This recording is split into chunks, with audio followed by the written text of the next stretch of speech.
오늘 하나님의 말씀은 마가복음 14장 32절에서 42절 말씀입니다. 함께 읽겠습니다.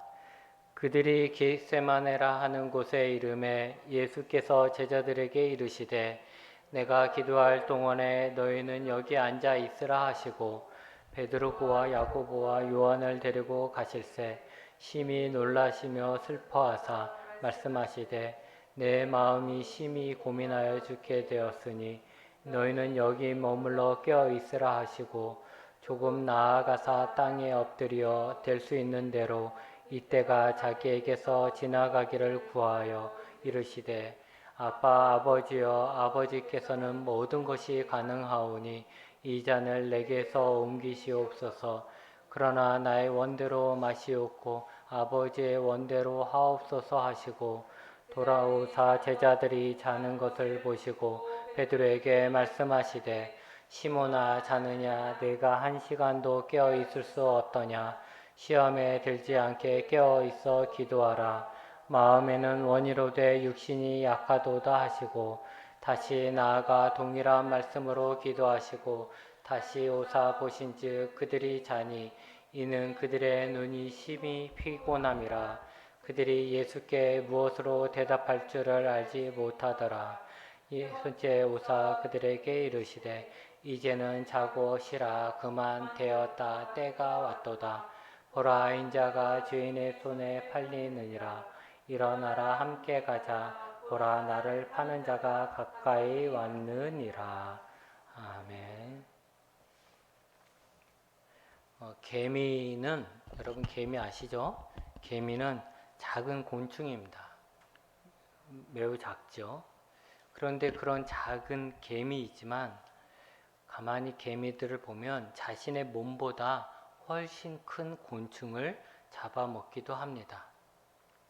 그것이 어떻게 가능할까요? 만약에 개미 한 마리와 사마귀 한 마리가 서로 싸운다면 당연히 사마귀가 이길 것입니다. 개미보다 막 엄청 크잖아요. 힘도 더 셀 거고.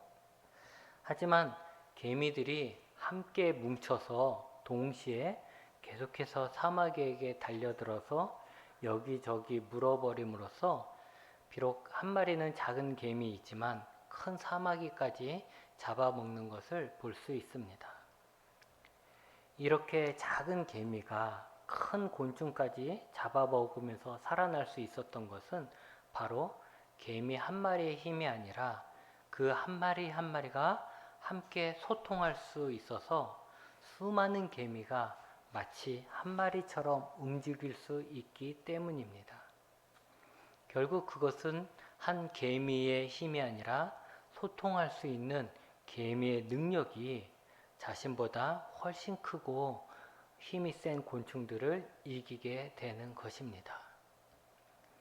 우리나라 사람들에 대해서 사람들이 이야기할 때 서로 잘 싸우지만 적이 나타나면 하나가 된다, 똘똘 뭉친다 라는 말이 있습니다. 우리나라의 역사를 보면 그렇죠.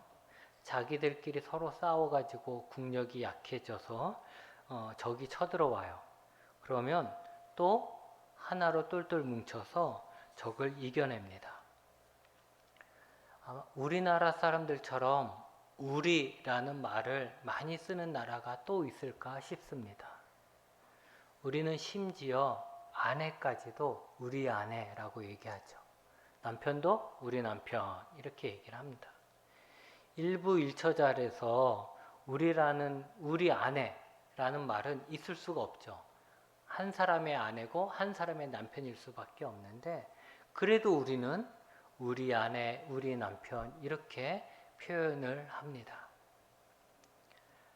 나, 너보다는 우리라는 말이 우리에겐 더욱 익숙하고 더 많은 안정감을 주는 것이 사실입니다.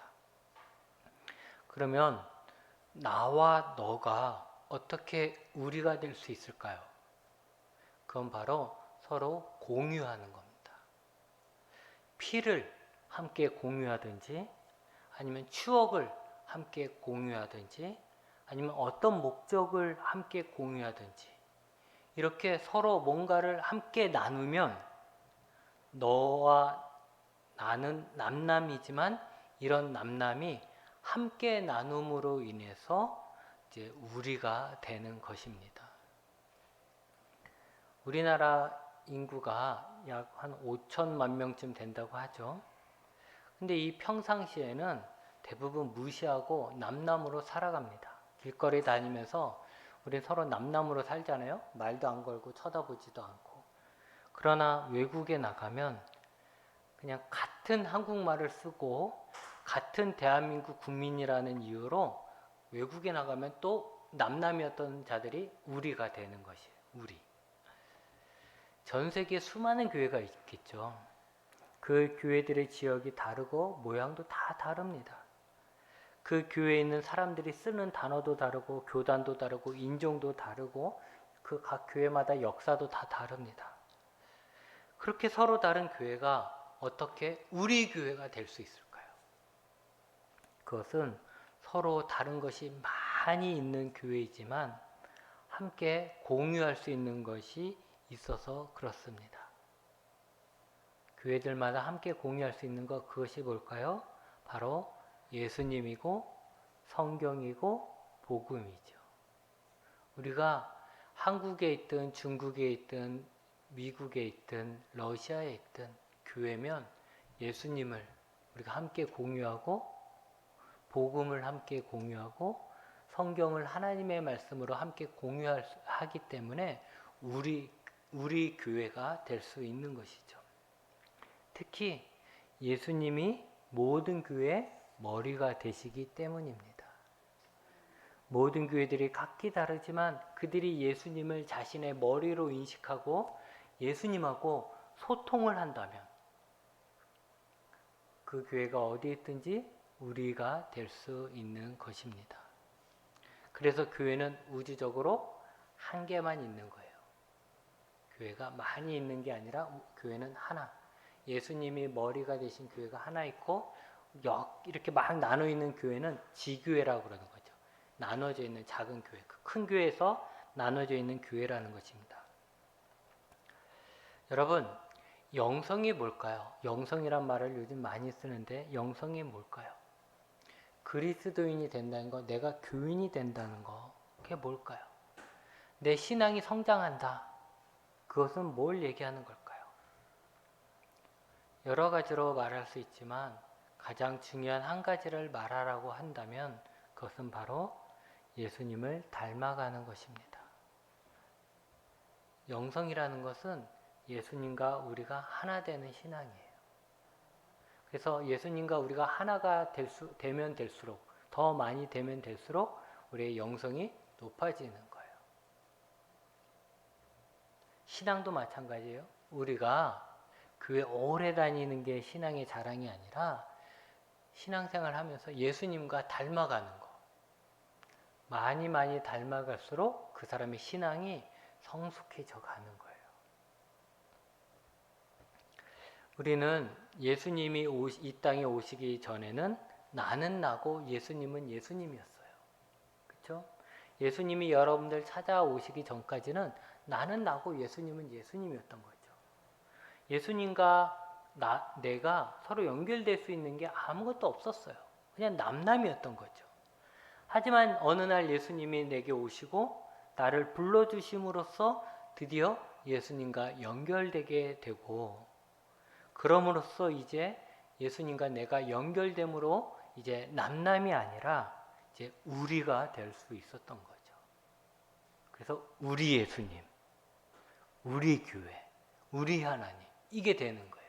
그전에는 그냥 하나님이라는, 예수님이든 너네 교회든 이렇게 됐던 거죠. 예수님이 오셔서 우리를 불러주셔서 아무개야 하고 우리를 품어주셔서 그때 연결됨으로 인해서 이제 우리가 될 수 있었던 거예요. 그래서 제가 이야기한 것처럼 신앙이라는 것은 이제 예수님과 내가, 이제 예수님이 우리에게 오셔서 이제 우리가 됐잖아요. 예수님과 내가 남남이 아니라 하나가 됐다는 거예요. 그럼 이제 신앙생활을 한다는 것은 뭐냐면 이 하나됨이 더욱 진화되는, 더욱더 하나 되어가는 과정이라 할 수 있습니다.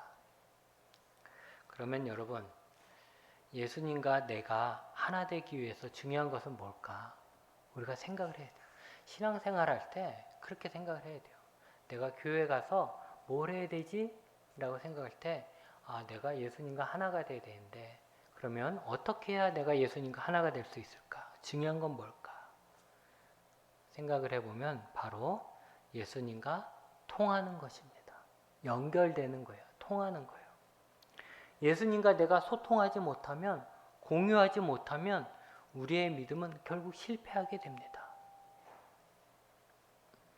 그 예를 오늘 말씀에 나오는 예수님의 제자들에게서 볼 수 있는 것이죠.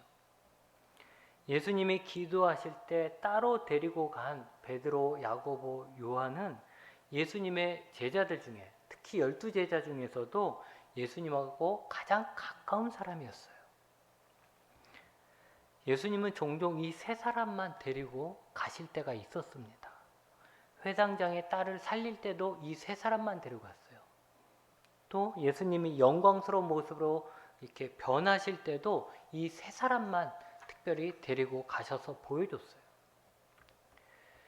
예수님의 12제자, 그 중에서도 가장 가깝다고 할 수 있는 3명의 제자들이었지만 그들은 예수님이 가장 힘들어할 때, 그리고 그들에게 예수님이 시험에 들지 않게 깨어 기도하라고 말씀을 하셨음에도 그들은 순종하지 못했어요. 그리고 그 결과는 이제 오늘 말씀 뒤에 나오겠지만 제자들의 실패로 이어집니다. 다 실패해요. 아마도 제 생각에 이제 세월이 흘러서 이 제자들이 세월이 흘러서 다 노년이 되어서 열심히 전도하고 그랬잖아요. 그러면서 교회들마다 성도들에게 자기가 예수님하고 함께 했었던 이야기를 다 했을 거예요. 예수님에 대해서 얘기했을 거예요.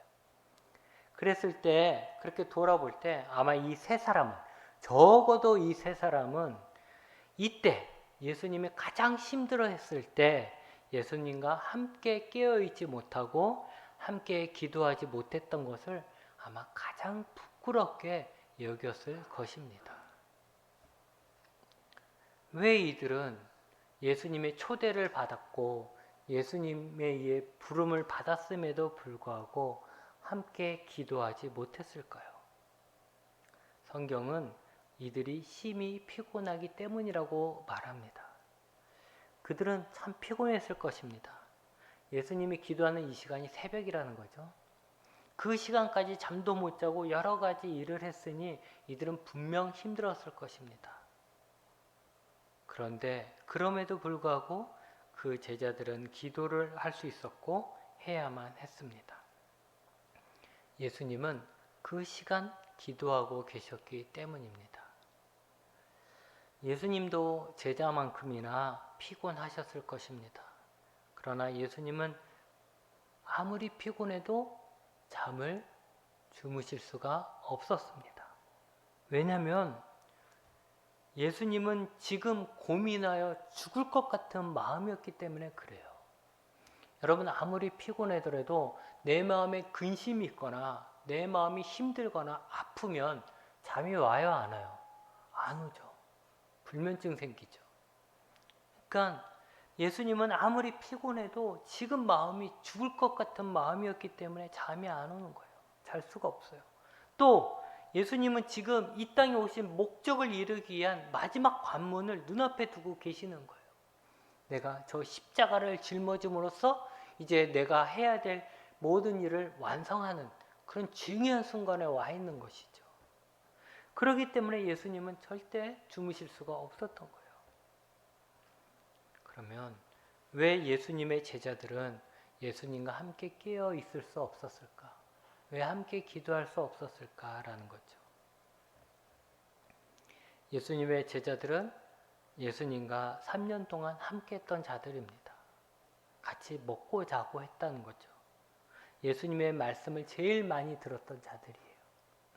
그래서 자신들은 누구보다 예수님하고 가깝다라고 생각했던 자들이고 예수님이 왕이 되면 자신들은 당연히 한 자리씩 차지할 수 있을 거라 생각했습니다. 그만큼 자신들은 예수님하고 가장 가까운 자들이다 이렇게 생각했던 거죠. 그러나 그들은 예수님이 잡히시기 전 마지막을 함께하지 못했습니다. 예수님은 그들을 가까이 불렀지만 그들은 거리상 가까이 있었을 뿐 그들은 예수님과 달리 졸고만 있습니다. 여러분 생각해 보세요. 땀이 핏방울처럼 보일 정도로 간절히 기도하시는 예수님의 모습과 그 옆에서 편히 자고 있는 제자들의 모습은 달라도 너무 달라서 그들이 예수님의 제자처럼 보이지 않을 것입니다. 그죠? 제자라면 누가 자기 스승이 저렇게 힘들게 간절히 괴로워하며 기도하는데 거기서 나몰라라 하고 잘 수가 있겠어요. 남이니까 그렇게 잘 수 있는 거죠. 왜 제자들은 예수님하고 하나가 될 수 없었을까요? 그것은 예수님하고 통하지 못했기 때문입니다. 그들은 먼저 예수님과 생각이 통하지 않았어요. 예수님의 제자들이 예수님이 이제 곧 잡히고 고문당하고 죽으실 것이라는 것을 알았다면, 그들이 그렇게 생각했다면 그들이 잠을 잘 수 있을까요? 못 자죠. 예수님은 이 땅에 목적을 가지고 오신 분이에요. 그리고 그 목적을 이루기 위해서 공생애를 시작하셨고, 그래서 제자들을 모으셨고 예루살렘까지 오셨고 이제 십자가로 가실 것입니다. 즉 예수님은 이 목적을 이루기 위한 삶을 살아오는 거죠. 그런데 이 목적을 예수님만 알고 있었던 게 아니에요. 예수님의 이 목적, 이 비전을 제자들에게도 이야기했죠. 그러나 예수님의 제자들은 예수님의 이 목적을 함께 공유하지 않았어요. 그들은 예수님에게 들었어요. 그 얘기를 들었어요. 예수님이 어떻게 할 것이다, 어떻게 될 것이다 얘기를 들었어요. 하지만 그들은 그것을 받아들이지 않았어요. 예수님의 그 생각을, 그 말씀을 내 걸로 받아들이지 않았어요. 왜 그러냐? 예수님의 목적과 제자들의 목적이 서로 달랐던 것입니다. 함께 있지만, 함께 먹고 자고 하지만 서로 생각이 통하지 않은 거예요. 예수님의 계획을 들었을 때 제자들은 어떻게 했어요? 거부했어요. 안 됩니다. 딱 이렇게 거부했어요. 왜 그러냐? 예수님의 말씀하신 계획은 그들이 볼 때는 실패였거든요. 제자들은 예수님을 따르면서도 자신들의 계획이 있었어요. 예수님을 스승님, 스승님 하면서 따르지만 자신들의 계획이 있었던 거예요. 그 계획을 이루기 위해서는 예수님은 잡히고 죽으시면 안 되는 거예요. 그건 실패였던 거예요. 여러분, 어떤 일을 도모하는데 실패를 먼저 생각한 사람이 있을까요? 그러면 두려워서 일을 도모하지 못합니다. 제자들은 예수님의 계획을 인정하고 싶지 않았을 것입니다. 그리고 만약 예수님이 말씀하신 것처럼 누군가가 와서 예수님을 붙잡고 죽을 수 있는 위험한 일이 생기면 자신들이 어떻게 하든지 간에 막을 것이라고 생각했습니다. 자신들이 희생하는 한이 있더라도 예수님은 자신들의 계획처럼 승리해서 왕이 되어야 한다라는 것이 제자들의 생각이었어요. 그래서 예수님은 잡힐 것을 두려워하지만 제자들은 우리가 있으니 절대 잡히지 않을 것입니다. 이렇게 생각한 거예요. 왜 잡혀야 한다고 예수님이 얘기하시는 건 듣지도 않고 무조건 잡히면 안 된다. 이 생각만 하고 있었던 거죠.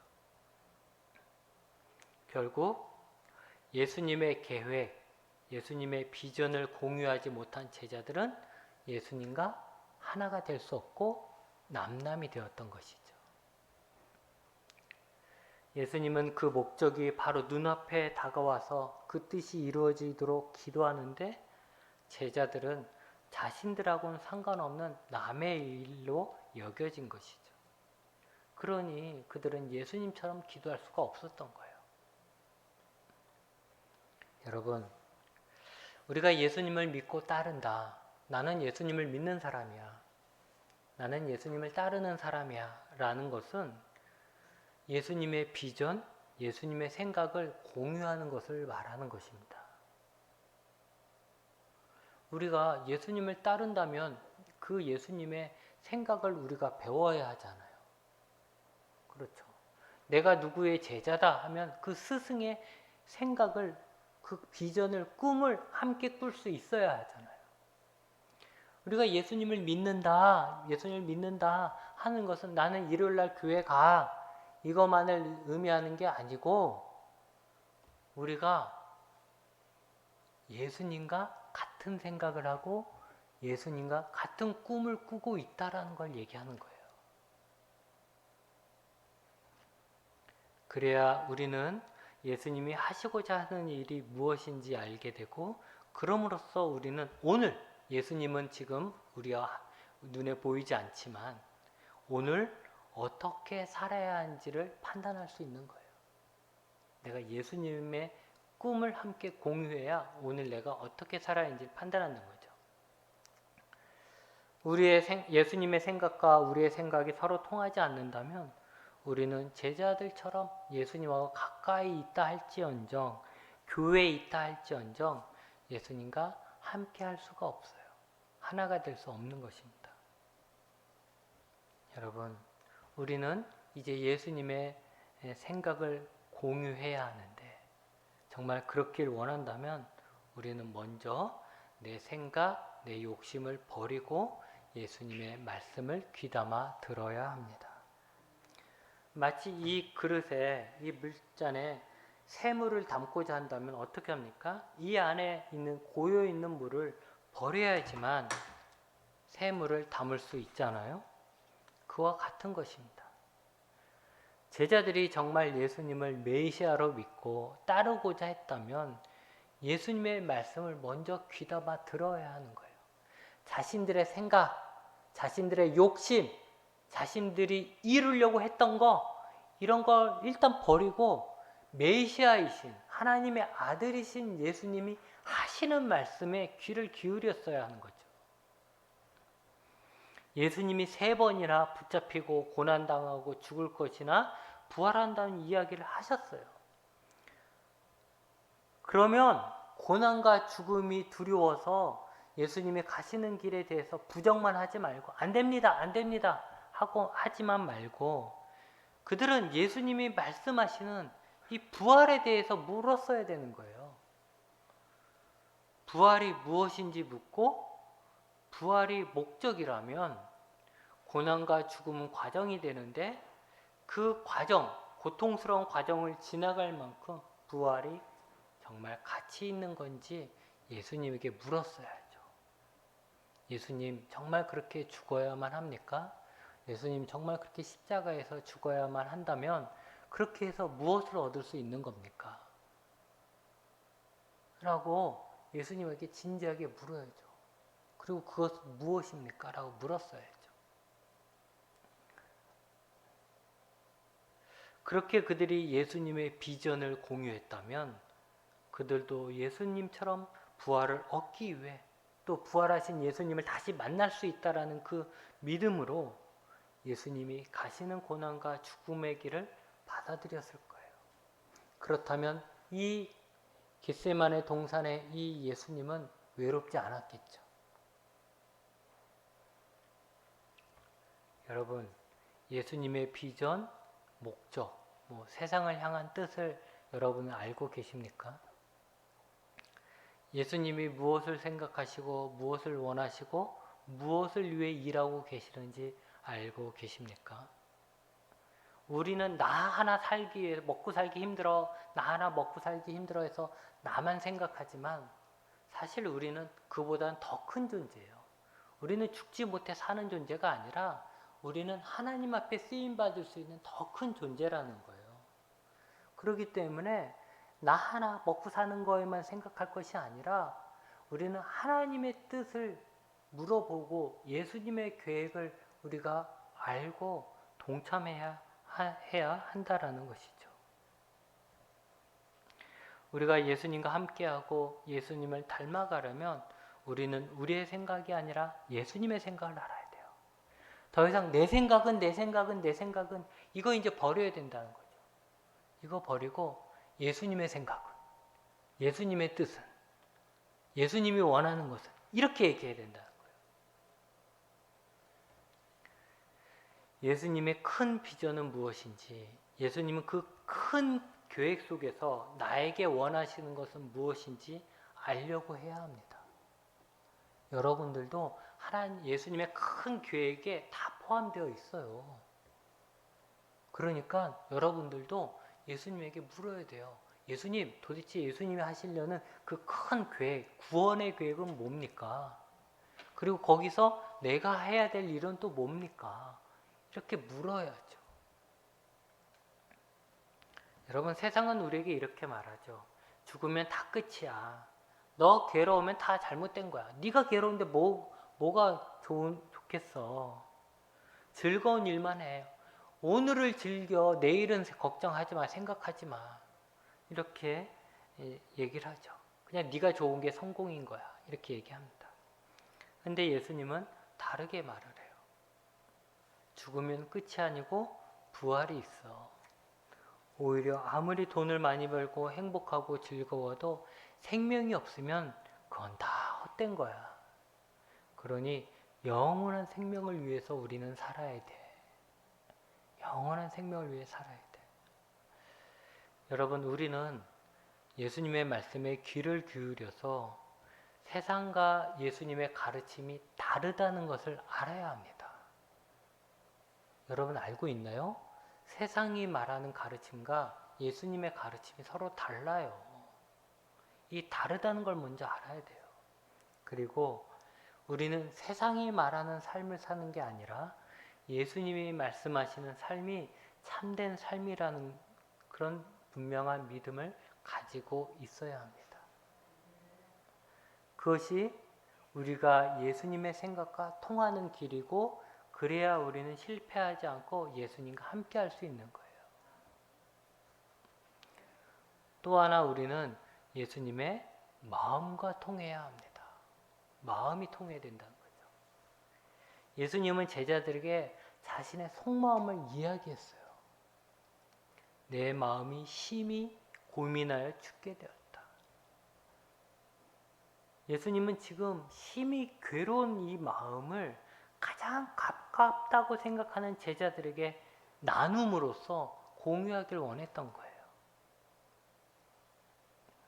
만약 이때 제자들이 예수님의 괴로운 마음을 공유할 수 있었다면, 예수님이 정말 괴롭구나, 내 마음도 괴롭다, 이렇게 서로 공유할 수 있었다면 그들도 그 괴로운 마음을 품고 예수님과 함께 기도했을 것입니다.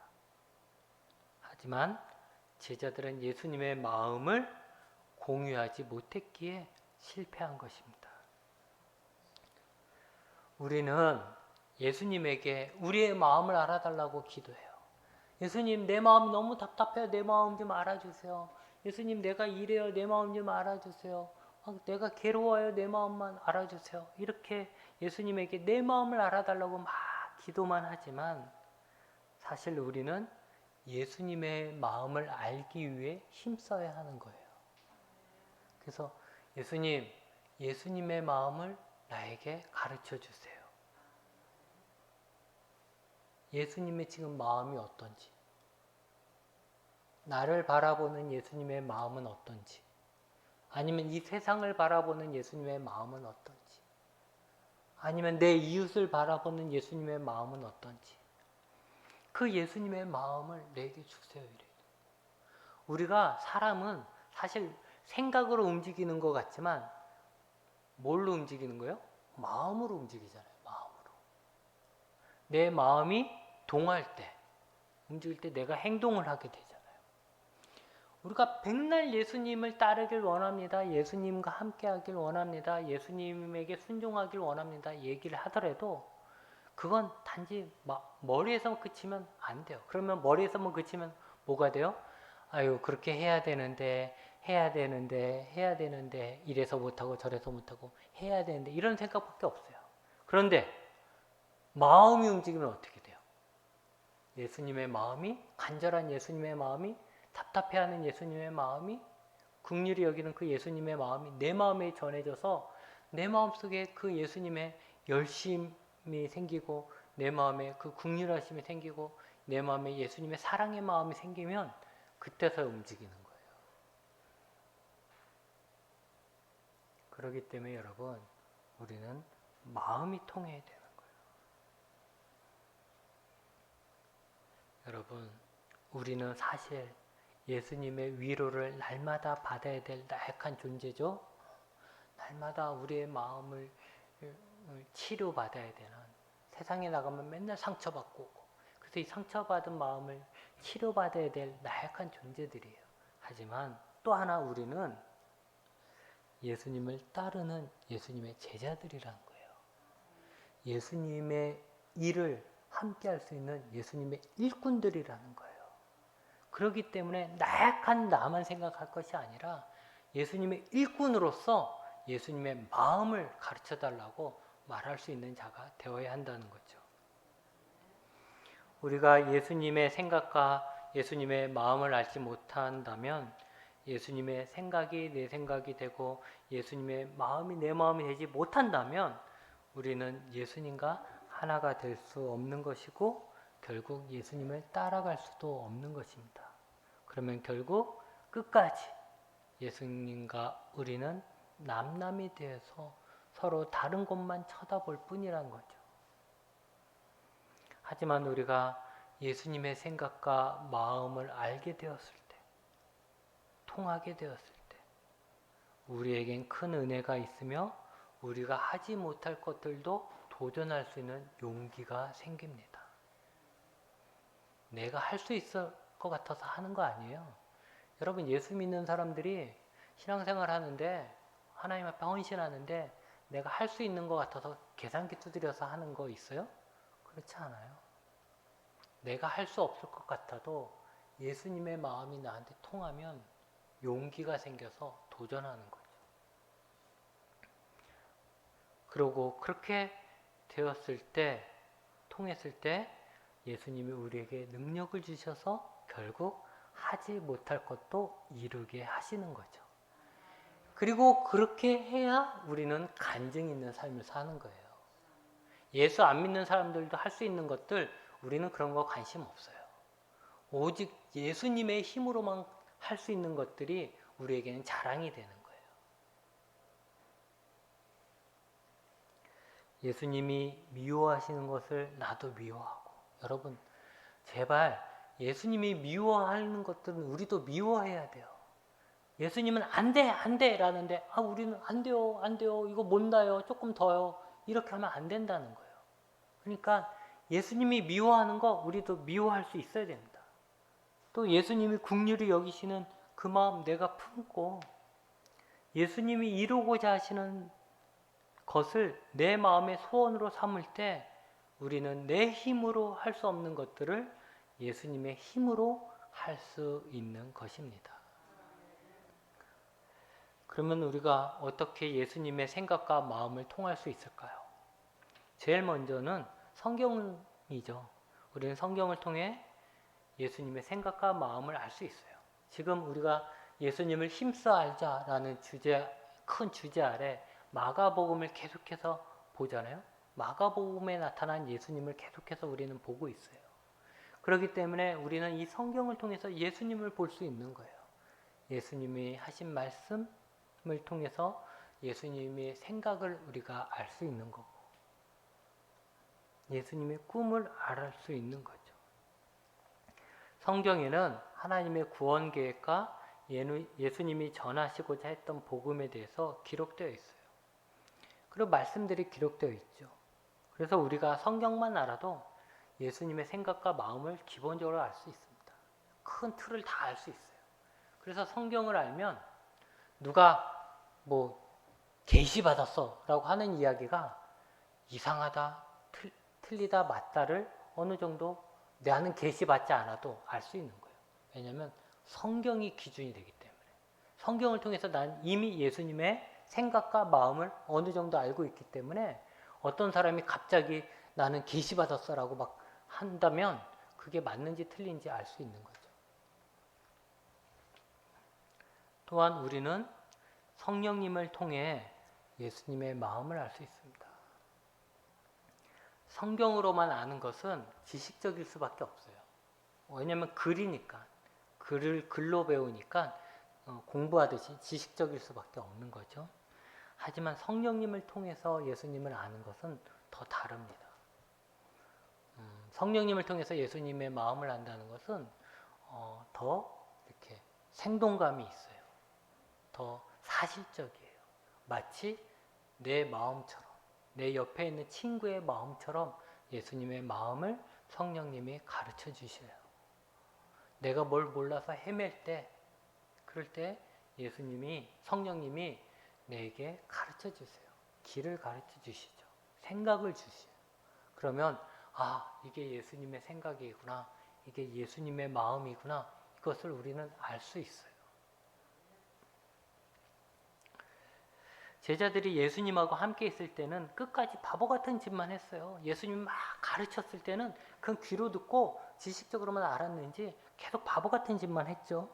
근데 결국 부활하신 예수님을 만나고 성령님이 그들에게 오셨을 때 그들은 예수님과 함께 있을 때는 알지 못했던 예수님의 계획과 마음을 알게 되어서 죽을 때까지 순종하게 되는 거예요. 여러분, 문제는 방법이 아니에요. 우리가 방법이 없어서 예수님의 마음과 생각을 모르고 통하지 못하는 게 아니에요. 중요한 것은 내가 예수님의 생각과 마음을 통하려고 하지 않는다는 거예요. 내가 예수님의 생각을 궁금해하지 않고 내가 예수님의 마음을 궁금해하지 않는 거예요. 알려하지 않는 거예요. 내 삶을 예수님의 삶에게 맞추려고 하는 것이 아니라 그냥 나는 나대로 살고 싶은 거예요. 내 삶을 그냥 살고 싶은 거예요. 내 마음대로 살고 싶은 거예요. 그러니 이미 우리의 마음에 예수님과 나는 남남으로 있는 거예요. 남남. 하나가 아니라, 우리로 하나가 아니라 남남으로 있는 거예요. 여러분, 예수님 따로 나 따로가 아니라 예수님 안에 있는 나, 내 안에 있는 예수님이 되어서 예수님과 내가 하나가 되어야 합니다. 우리의 삶의 목적을, 방향을 그렇게 설정해야 돼요. 예수님 안에 있는 나, 내 안에 있는 예수님. 하나가 되어야 된다는 거죠. 내 삶을 내가 부지런히 살고서 거기에다가 예수님이 원하시는 삶을 더 추가해서 사는 게 아니라는 거예요. 그게 아니에요. 그냥 내 삶이 예수님이 원하는 삶이 되는 거예요. 여러분이 어머니이면서도 아내이잖아요. 그리고 할머니잖아요. 그러니까 내가 아내의 삶을 살다가 거기다가 또 시간 좀 내서 어머니의 삶을 살다가 거기다 내가 또 시간을 더 쪼개서 할머니의 삶을 살고 이렇게 나눠서 사는 게 아니잖아요. 그냥 나는 아내이면서 할머니이면서 엄마로서의 삶을 그냥 함께 살아가는 거예요. 그렇게 사는 거예요. 마찬가지로 내가 내 삶을 막 열심히 살다가 일요일에만 또 예수님이 원하는 삶을 또 추가적으로 살고 이렇게 사는 게 아니라 그냥 나라는 존재는 그냥 예수님이 원하시는 삶을 살아가는 거예요. 그게 직장이 되었든 학교가 되었든 가정이 되었든 교회가 되었든 장소만 다를 뿐이지 그때그때 하는 역할들만 다를 뿐이지 나는 그냥 예수님과 하나 된 삶을 사는 거예요. 구분되는 게 아니라는 거죠. 여러분, 우리가 돈을 많이 벌어야지만, 우리가 많이 배워야지만, 우리가 건강해야지만 하나님의 일을 하는 거 아닙니다. 그 모든 것을 가졌다 해도 우리가 예수님과 생각과 마음이 통하지 않는다면 우리는 하나님의 일을 할 수가 없습니다. 반대로 내가 많이 부족해도 가진 것이 없어도 내가 예수님의 생각과 마음이 통한다면 우리는 하나님의 일을 할 수 있습니다. 나에겐 능력이 없다고요? 그러면 예수님이 주시는 거죠. 예수님의 생각이 우리의 생각이 되고 예수님의 마음이 우리의 마음이 되어서 나 따로 예수님 따로의 삶이 아니라 예수님과 함께하는 삶을 살 수 있기를 축복합니다. 기도하시겠습니다.